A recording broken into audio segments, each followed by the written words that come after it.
অসম চাহ জনজাতি ছাত্ৰ সন্থা কেন্দ্ৰীয় সমিতিৰ উদ্যোগত কামৰূপ জিলা আৰু গুৱাহাটী মহানগৰ শাখা সমিতিৰ সহযোগত কৃতি ছাত্ৰ ছাত্ৰীৰ বিশেষ অভিনন্দন অনুষ্ঠান।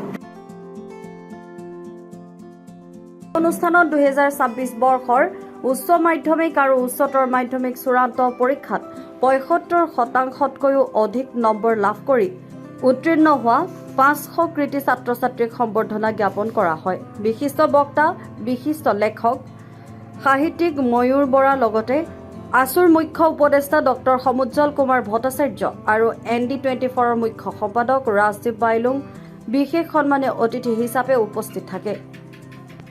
কাজিৰঙা লোকসভা সমষ্টিৰ সাংসদ কামাখ্যা প্ৰসাদ দাসা, মন্ত্ৰী ৰামেশ্বৰ তেলী আদি বিশিষ্ট অতিথিৰূপে উপস্থিত থাকে। গুৱাহাটী মাছখোৱাস্থিত প্ৰাগজ্যোতিক সাংস্কৃতিক প্ৰকল্প প্ৰেক্ষাগৃহত এই অনুষ্ঠান অনুষ্ঠিত হয়।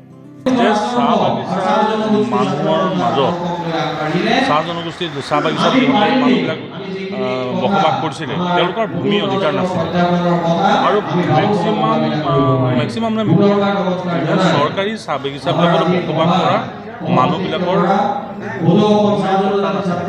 আমাৰ অসম চৰকাৰে মাননীয় হিমন্ত বিশ্ব শৰ্মা ডাঙৰীয়াই সকলোকে পট্টাৰ দিয়াৰ ব্যৱস্থা কৰিছে। এইটো এটা ঐতিহাসিক সিদ্ধান্ত আৰু মই ভাবোঁ এইটোৱে ভৱিষ্যতত নতুন প্ৰজন্মক আৰু সংস্কৃতি ৰক্ষাৰ কাৰণে তেওঁলোকে চেষ্টা কৰিছে। আমি চেষ্টা কৰিছোঁ যে আমি অসমৰ প্ৰতি যি ভাল পাওঁ তাক প্ৰকাশ কৰাৰ কাৰণে এইটো এটা উত্তম ব্যৱস্থা অসম চৰকাৰ। মই অসম চৰকাৰকো ধন্যবাদ জনাইছোঁ আৰু প্ৰথম কথা যে বাগিচাসমূহত প্ৰাথমিক স্তৰৰ পৰা সকলো স্তৰৰ বিদ্যালয়ত আন্তঃগাঁথনি ভাল হ'ব লাগিব আৰু সকলো প্ৰয়োজনীয় শিক্ষক নিযুক্তি দিব লাগিব। শিক্ষানুষ্ঠানবোৰ ভাল হ'ব লাগিব, কাৰণ চাহ জনগোষ্ঠীৰ ছাত্ৰ ছাত্ৰীসকলক আগুৱাই নিবলৈ ভেটিটোৱে হ'ল প্ৰাথমিক শিক্ষা আৰু পৰ্যায়ক্ৰমে স্তৰে স্তৰে আমি আগবাঢ়ি যোৱাৰ ব্যৱস্থা ল'ব লাগিব। কিন্তু আজি আটছাই যিটো পদক্ষেপ লৈছে, অসম চাহ জনজাতি ছাত্ৰ সন্থাই যিটো পদক্ষেপ লৈছে অত্যন্ত প্ৰশংসনীয়, অত্যন্ত আদৰণীয় আৰু চাহ জনগোষ্ঠীৰ মেধাৱী ছাত্ৰ ছাত্ৰীসকলক আমন্ত্ৰণ জনাইছে অভিনন্দন জনাবলৈ। আৰু আমি আশা কৰিছোঁ যে আজিৰ এই যি মেধাৰ সমাহাৰ হৈছে কালি জাতিটোৰ কাৰণে উপহাৰ হ'ব আৰু চাহ জনগোষ্ঠীৰ ছাত্ৰ ছাত্ৰীসকলে শিক্ষিত হৈ জনগোষ্ঠীটোক আগুৱাই লৈ যাব লাগিব আৰু এই দিশত আগবাঢ়ি যাবৰ কাৰণে অসম চাহ জনজাতি ছাত্ৰ সন্থাই যি পদক্ষেপ ল'ব সেই পদক্ষেপৰ লগত সদৌ অসম ছাত্ৰ সন্থাই হাতত হাত মিলাই কান্ধত কান্ধ মিলাই আমি আগবাঢ়ি যাম। আৰু বিভিন্ন প্ৰতিযোগিতামূলক পৰীক্ষা আছে, তাত অৱতীৰ্ণ হ'ব লাগিব, তাত উত্তীৰ্ণ হ'ব লাগিব, তাৰ কাৰণে প্ৰশিক্ষণৰ ব্যৱস্থা ল'ব লাগিব। এই সকলো দিশত অসম চাহ জনজাতি ছাত্ৰ সন্থাৰ সৈতে সদৌ অসম ছাত্ৰ সন্থাই আমি একেলগে আগবাঢ়ি যাবৰ কাৰণে আমি চিন্তা কৰিছোঁ আৰু আমি একেলগে আগবাঢ়ি যাম। আৰু এটা কথা স্পষ্ট যে আমি আশাৰ বাটেৰে আগবাঢ়ি যাব লাগিব, আমি আশাৰ বাটেৰে যাব লাগিব আৰু অসম চাহ জনজাতি ছাত্ৰ সন্থাই চাহ জনগোষ্ঠীৰ ছাত্ৰ ছাত্ৰীসকলৰ সুৰক্ষিত শৈক্ষিক ভৱিষ্যতৰ বাবে যি পদক্ষেপ ল'ব সেই পদক্ষেপত আমি একেলগে আগবাঢ়ি যাম, যৌথভাৱে আগবাঢ়ি যাম, কাৰণ আজিৰ যি মেধাৰ সমাহাৰ কালি জাতিটোৰ কাৰণে উপহাৰ। শিক্ষানুষ্ঠান, ৰাজহুৱা শিক্ষানুষ্ঠান শক্তিশালী হ'ব লাগিব, ৰাজহুৱা শিক্ষানুষ্ঠান শক্তিশালী হ'ব লাগিব আৰু তাৰ কাৰণে চৰকাৰে পদক্ষেপ ল'ব লাগিব। প্ৰাথমিক স্তৰৰ পৰা একদম সকলো স্তৰত শিক্ষানুষ্ঠান আন্তঃগাঁথনি ভাল হ'ব লাগিব, শিক্ষক দিব লাগিব, কাৰণ ৰাজহুৱা শিক্ষানুষ্ঠানতে বেছিভাগ ছাত্ৰ ছাত্ৰী পঢ়ে আৰু ৰাজহুৱা শিক্ষানুষ্ঠানৰ উন্নতি হ'লেহে সমাজখনৰ উন্নতি হ'ব। কিন্তু আজি সেইটো এটা বিষয় প্ৰায়বোৰ আমোলা বিষয়া, মই আমোলা বিষয়াৰ কথা ক'ম, প্ৰায়বোৰ আমোলা বিষয়া আৰু প্ৰায়বোৰ ৰাজনৈতিক নেতাই, কাৰণ সৰলীকৃত কৰিলে ভুল হ'ব।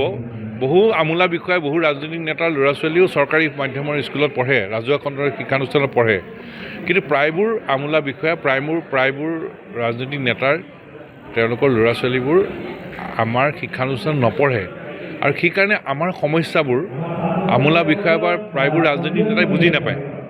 সেইটো হ'ল মূল সমস্যা। গতিকে আমি ৰাজহুৱা শিক্ষানুষ্ঠান শক্তিশালী হ'ব লাগে, তাৰ কাৰণে চৰকাৰে সকলো ধৰণৰ পদক্ষেপ ল'ব লাগে। ৰাজহুৱা শিক্ষানুষ্ঠান জিলিকাব লাগিব, তেতিয়াহে জাতিটো জিলিকাব, তেতিয়াহে সমাজখন জিলিকিব। কেইবা দশক ধৰি যিসকল ছাত্ৰ ছাত্ৰী বাগিচাৰ শ্ৰমিকৰ সন্তান, গাঁৱলীয়া অঞ্চলত বসবাস কৰা একেবাৰে দৰিদ্ৰ অৰ্থ সামাজিক অৱস্থাৰ যিখিনি লোক আছে তেওঁলোকৰ সন্তান আজি ৭৫% যিসকল ছাত্ৰ ছাত্ৰীয়ে অৱতীৰ্ণ হয় সেই ছাত্ৰ ছাত্ৰীসকলক আচলতে উৎসাহ উদ্দীপনা যোগাই তেওঁলোকৰ শৈক্ষিক যাত্ৰাত কি ধৰণে তেওঁলোক সফল হ'ব পাৰে, তেওঁলোকে নিজকে আত্মপ্ৰতিষ্ঠা চামুল কৰাৰ উপৰিও জাতিটোৰ কাৰণে সমাজ আৰু দেশৰ কাৰণে তেওঁলোকে নিজকে কেনেকৈ ধৰণে প্ৰস্তুত কৰিব পাৰে, এটা নতুন দিশ কেনেকৈ ল'ব পাৰে, তাৰ প্ৰতি আমি উৎসাহ আৰু উদ্দীপনা যোগোৱাৰ উদ্দেশ্যে অভিনন্দন অনুষ্ঠান আজি আয়োজন কৰিছোঁ গুৱাহাটী মাছখোৱাত। প্ৰায় 500 ছাত্ৰ ছাত্ৰী আজি ইয়াত সমবেত হৈছে, তেওঁলোকৰ পিতৃ মাতৃ অভিভাৱকে ইয়াত সমবেত হৈছে। আমি আশা ৰাখিছোঁ এই অনুষ্ঠানে তেওঁলোকৰ শৈক্ষিক যাত্ৰাত এটা নতুন মাত্ৰা প্ৰদান কৰিব। আমাৰ মাজত উপস্থিত আছে বিশিষ্ট লেখক সাহিত্যিক ময়ূৰ বৰা ডাঙৰীয়া, আমাৰ মাজত উপস্থিত আছে সদৌ অসম ছাত্ৰ সন্থাৰ এটা সংগ্ৰামী সত্তা, সকলোৰে চিনাকি সকলোৰে আদৰৰ ডক্টৰ সমুজল ভট্টাচাৰ্য ডাঙৰীয়া সদৌ অসম ছাত্ৰ সন্থাৰ মুখ্য উপদেষ্টা। আন সংবাদ মাধ্যমৰ এগৰাকী চিনাকি নাম আমাৰ ৰাজদীপ বাইলুং বৰুৱা ডাঙৰীয়াক আমি আমন্ত্ৰণ জনাইছোঁ। তেওঁলোকে আহি নিশ্চিতভাৱে ছাত্ৰ ছাত্ৰীসকলক তেওঁলোকৰ বক্তব্যৰ জৰিয়তে পৰামৰ্শৰ জৰিয়তে উৎসাহিত কৰিব। মূল কথা হ'ল চাহ বাগিচা অঞ্চলত যি ধৰণে শিক্ষাৰ ব্যৱস্থাখিনি আছে, আজি প্ৰাথমিক বিদ্যালয়ৰ যি ধৰণে আন্তঃগাঁথনি হ'ব লাগে, যি ধৰণে ছাত্ৰ ছাত্ৰীসকলক যি মানদণ্ডৰে শিক্ষা প্ৰদান কৰিব লাগে, শিক্ষয়িত্ৰীসকলৰ ছাত্ৰ ছাত্ৰীসকলৰ অনুপাতে যি ধৰণে শিক্ষক নিয়োজিত হৈ থাকিব লাগে, আজি তাৰিখত দেখা নাই। যিবিলাক আদৰ্শ বিদ্যালয় স্থাপন কৰা হৈছে, আদৰ্শ বিদ্যালয় আজিও বহু সংস্কাৰ কৰিব লগা আছে। আজি কেইবাটা বিদ্যালয়ত আচলতে বিষয় শিক্ষক নাই। গতিকে আমি চৰকাৰক দাবী জনাব বিচাৰিছোঁ, মাননীয় মুখ্যমন্ত্ৰী ডক্টৰ হিমন্ত বিশ্ব শৰ্মা ডাঙৰীয়া, ৰণোজ পেগু ডাঙৰীয়াক আমি দাবী জনাব বিচাৰিছোঁ, আহ্বান জনাওঁ যাতে চাহ বাগিচা চাহ জনগোষ্ঠীৰ লোকসকলৰ শিক্ষা সংস্কাৰমূলক ব্যৱস্থা যাতে বৰ্তমান নতুন চৰকাৰে লয়। যথেষ্ট বিপুল সমৰ্থনেৰে এইবাৰ চৰকাৰ গঠন কৰাৰ ক্ষেত্ৰত চাহ জনগোষ্ঠীৰ লোকসকলে ভূমিকা প্ৰদান কৰিছে। আৰু এই যিটো বাজেটৰ ছেছন ইতিমধ্যে আৰম্ভ হ'ব 6 জুলাই তাৰিখৰ পৰা। গতিকে এই বাজেট ছেছনত চাহ জনগোষ্ঠীৰ লোকসকল সৰ্বাংগীন উন্নয়ন, শিক্ষা দীক্ষা স্বাস্থ্যৰ ক্ষেত্ৰত অন্যান্য সংস্থাপনৰ ক্ষেত্ৰত ব্যৱস্থা ল'বৰ কাৰণে যাতে চৰকাৰে মিনিমাম 300 পৰা 500 কোটি টকা নিৰ্ধাৰিত কৰে আৰু এই জনগোষ্ঠীটোক উন্নয়নৰ প্ৰগতিৰ দিশত আগবঢ়াই লৈ যায়। এটা কথা সকলোৱে মনত ৰখা উচিত যে অসমৰ শেষৰজন নাগৰিক লাগিলে সেই চাহ জনগোষ্ঠীয়ে হওক বা আন জনগোষ্ঠীৰে হওক, তেওঁলোকৰ যদি উন্নতি নহয় অসমৰ উন্নতি কেতিয়াও হ'ব নোৱাৰে, এই কথাটো নিশ্চিত। গতিকে চাহ জনজাতি ছাত্ৰ সন্থাৰ এই অভিনন্দন অনুষ্ঠানৰ জৰিয়তে আমি চৰকাৰক দাবী জনাওঁ যে চাহ জনগোষ্ঠীৰ লোকসকলৰ সংস্কাৰমূলক শিক্ষা দীক্ষা স্বাস্থ্যকে ধৰি অন্যান্য দিশত সৰ্বাংগীন উন্নয়নৰ কাৰণে তেওঁলোকে যাতে ব্যৱস্থা হাতত লয়। চাহ জনগোষ্ঠীৰ এই শৈক্ষিক সমাজখন বা চাহ জনগোষ্ঠীৰ আহি থকা নৱপ্ৰজন্মৰ উন্নয়নৰ উদ্দেশ্যে আমি বহু সময়ত আমি দাবী জনাই আহিছোঁ। আৰু তাৰে ভিতৰত আমি জানিবলৈ পাই সৌভাগ্য যে এটা সময়ত আমাৰ যিকেইজন প্ৰাক্তন ছাত্ৰ নেতা আছিলে, সেই ছাত্ৰ নেতাসকলে চাহ আৰু প্ৰাক্তন চাহ জনজাতি কল্যাণ বিভাগ গঠন কৰিলে। আৰু এই চাহ আৰু প্ৰাক্তন চাহ জনজাতি কল্যাণ বিভাগৰ জৰিয়তে আমাৰ ছাত্ৰ ছাত্ৰীসকলক জলপানীৰ ব্যৱস্থা কৰে, যি ব্যৱস্থাৰ জৰিয়তে আমাৰ ছাত্ৰ ছাত্ৰীসকলে বহুতখিনি সকাহ পায়। আৰু বৰ্তমান কিন্তু পৰ্যাপ্ত বুলি আমি অনুভৱ নকৰোঁ। আমি ভাবোঁ যেনেধৰণে চাহ জনগোষ্ঠী সমাজখনত ছাত্ৰ ছাত্ৰীৰ সংখ্যা বৃদ্ধি পাইছে, শৈক্ষিক পৰিৱেশ গঢ় লৈছে, আমি ভাবোঁ অসম চৰকাৰে চাহ জনগোষ্ঠীৰ এই শৈক্ষিক সমাজখনক আগুৱাই নিয়াৰ ক্ষেত্ৰত বহু আৰু কৰণীয় আছে।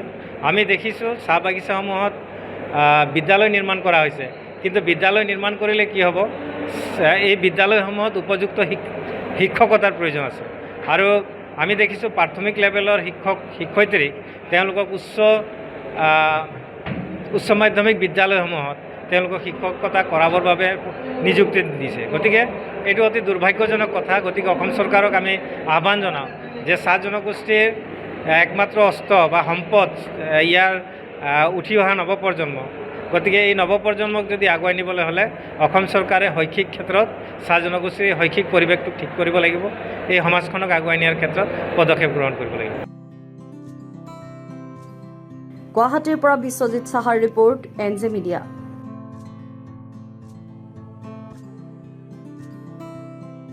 Need LED screens for your event? Make your event shine and bring your visuals to life with stunning high-definition LED screens. Perfect for large-scale corporate events, training sessions and workshops, elegant weddings and receptions, social gatherings and club functions. We provide high-definition LED screens tailored to your venue. Don't let your presentation go unnoticed. Give your audience the ultimate visual experience. Call us today, NJ Production, Rajamoidam New Colony, Jorhat. We are also available for rent in Upper Assam. আপুনি আপোনাৰ ব্যৱসায়ৰ প্ৰচাৰৰ বাবে চিন্তা কৰিছে নেকি? আপোনাৰ দোকান, প্ৰতিষ্ঠান বা যিকোনো অনুষ্ঠানৰ বিজ্ঞাপনৰ সকলো সমস্যা সমাধান তথা সঠিক প্ৰচাৰৰ বাবে এতিয়াই NJ মিডিয়াৰ সৈতে যোগাযোগ কৰক।